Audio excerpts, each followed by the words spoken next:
Hey, welcome back to the Disney Plus Everyday Challenge, and today we have The Greatest Showman. This is a 2017 Hugh Jackman, Michelle Williams, Zendaya, Zac Efron starring film. This is an hour and 47 minutes long, and it is, of course, a musical. If you think that Hugh Jackman is just Wolverine, I'm here to disappoint you. He is a music man. He's a musical man. I think he might have just finished a run on Broadway as doing Death of a Salesman, which I think opened just before the pandemic.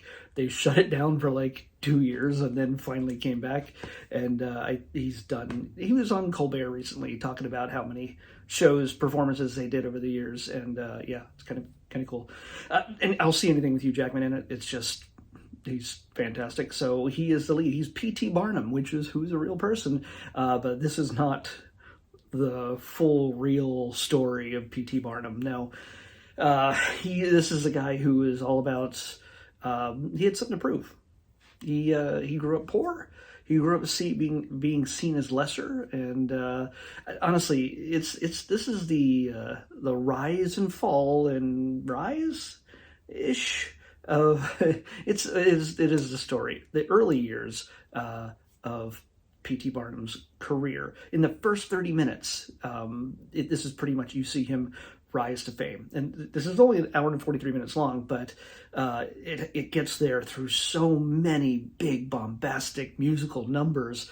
There's a few, contemplative moments here and there, but mostly it's big and it's body and it's loud and it's exciting and it makes you want to clean the house faster, probably drive your car faster. It makes you want to build. Honestly, this is the kind of thing that I can see anybody putting the music in their car and just blasting it, and honestly, just losing your mind singing along kind of music. And this takes place in the 18th century, so there's no cars yet. There's no world wars yet. It's still very, very new. It takes place in New York and a little bit in England, but mainly it's the story of how he decided that he was going to prove a lot of people wrong, that he was the greatest showman in a sense. He wanted to do something that made a mark on history, and he did. And he brought a lot of people that were considered freaks together, people who either had deformities or who looked different, maybe appeared different. And again, what we see in this film isn't exactly the same types of people that he would put in his circus. There's a story of empowerment and being okay with who you are, kind of thing, throughout this when it comes to the cast of characters that make up his circus. Now, yeah, it's not just a pair of love stories. It is definitely a romance. There's definitely love stories involved in this between, by the way, Hugh Jackman and Michelle Williams. By the way, I'm thinking about the time when he first started was Wolverine. She was on Dawson's Creek. So yeah, it's kind of give you an idea of how long it's been. When he first was Wolverine, she was on Dawson's Creek. Yeah, if you don't remember who Michelle Williams is, she's also in Venom. And she has a one person of separation relationship to Spider-Man. But we have Zendaya, who is MJ in the Spider-Man films, the latest ones, and hey, guess what? She is Spider-Man's Peter Parker's girlfriend. So yeah, they get to be in a movie together. They get to talk Spider-Men, possibly. Who knows? Maybe they'll be in a movie together someday with their respective exes. Spoilers, by the way. And then Zac Efron, who at probably around that same time, or soon to be back in that era, he was doing High School Musical, or was about to be in High School Musical. So yeah, this is kind of a whole big bench of talent when it comes to performing and singing.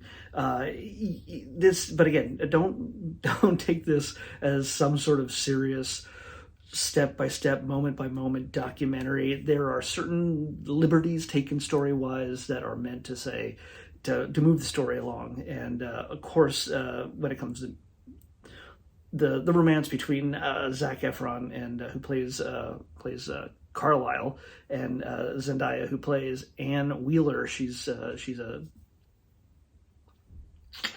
acrobat, and that, to me, by the way, I'm not going to spoil really any of the story, because again, the story is there to move you between musical numbers, I think, sometimes, and also emotionally connect you with the characters, of course. But and while there's a number of huge, big, synchronized dance moments throughout this with all the cast, including, I hate calling them the freaks, because I mean, they're all different. They're little, tall. They're tall. They're small. They're a bearded lady, which was a thing, back in the old circus days. There's all sorts of people with different looks. There was people even of color. Holy cow, yeah. And people still had a problem with that, because they were recently, not too long ago, slaves and not human in their eyes. So yeah, it's as it's put at one point in this, it could be seen as a celebration of humanity, and that is technically what this is. Whether it was like that back then or not, or he was just kind of using them for their eccentricities, well, that's to be debated. I do not know the true history of every aspect of P.T. Barnum's life.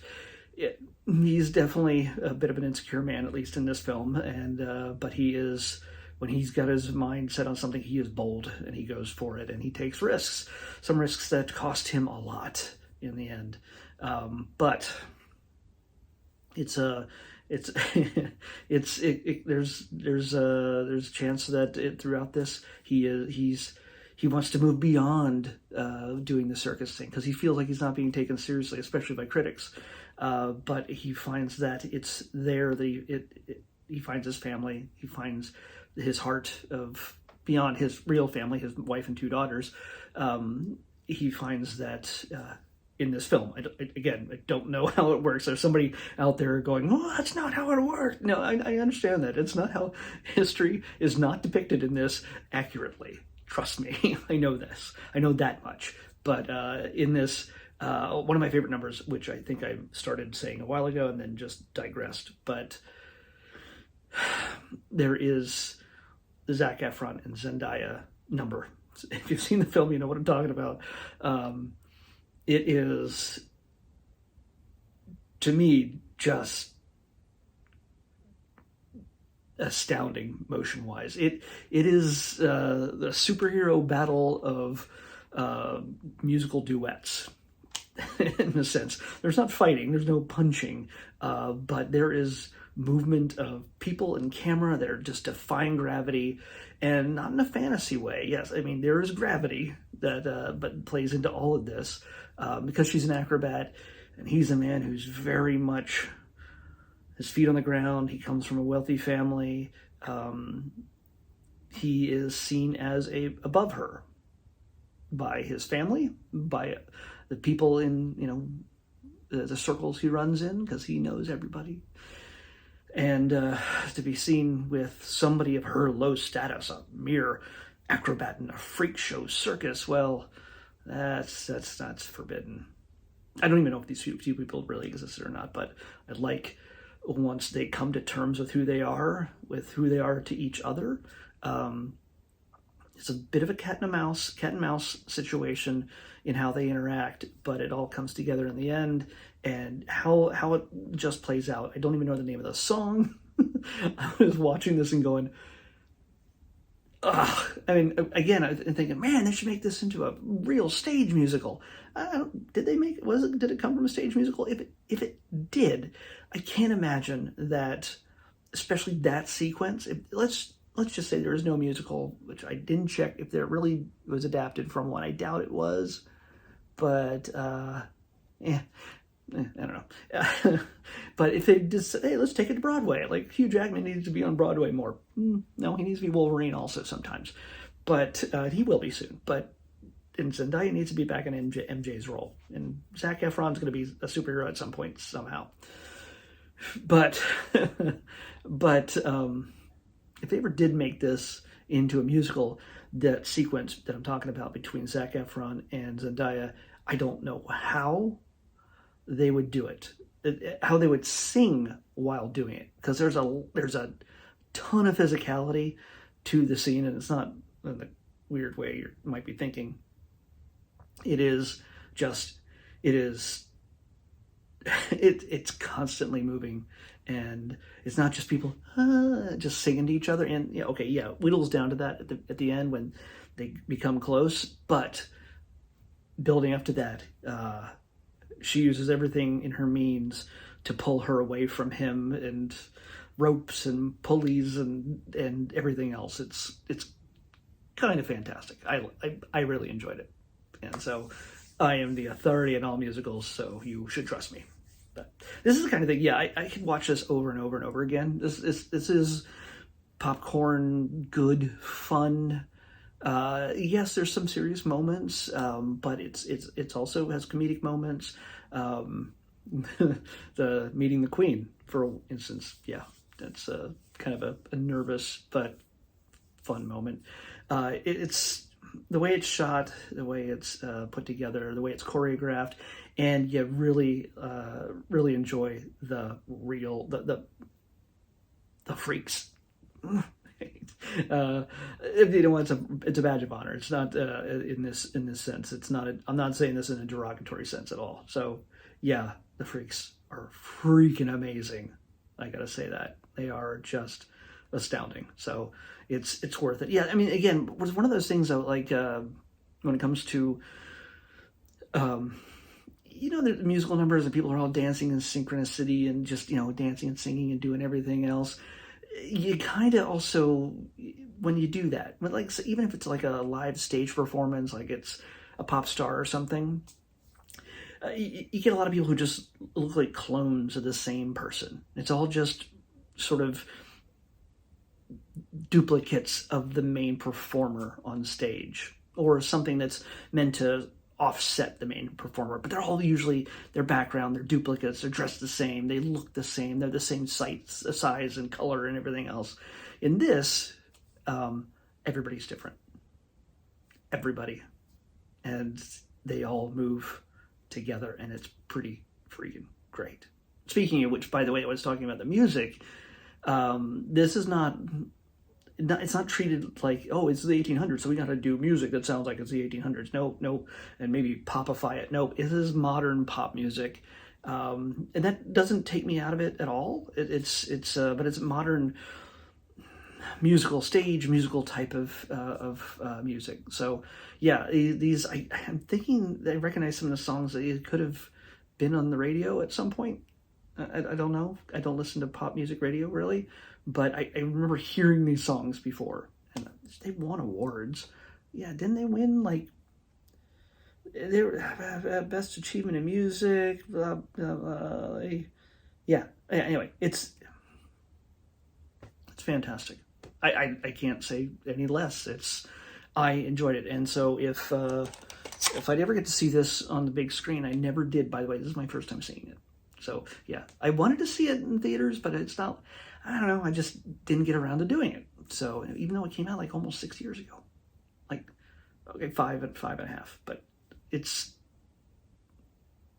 been, I can't believe it's that old. I would go see it. It's just in a theater that had really good sound. I think this would be breathtaking to see again. I think there have been like screenings where people can sing along not too long ago, like when we were coming out of the pandemic. Maybe I'm thinking of the Hollywood Bowl. Maybe they did something like that. I can't remember. But yeah, it's something that I think you should experience. If you appreciate musicals, if it's not musicals aren't your thing, you're not going to bother with this whatsoever. And you're going to look at Wolverine a little bit differently. But hey, you know what? Have some fun with these people. And it looks like everybody is having fun. So join them by watching this movie. Crank it up loud in your house if you can, or just put it on your headphones and go nuts. Highly recommend it. Let's pick tomorrow's episode.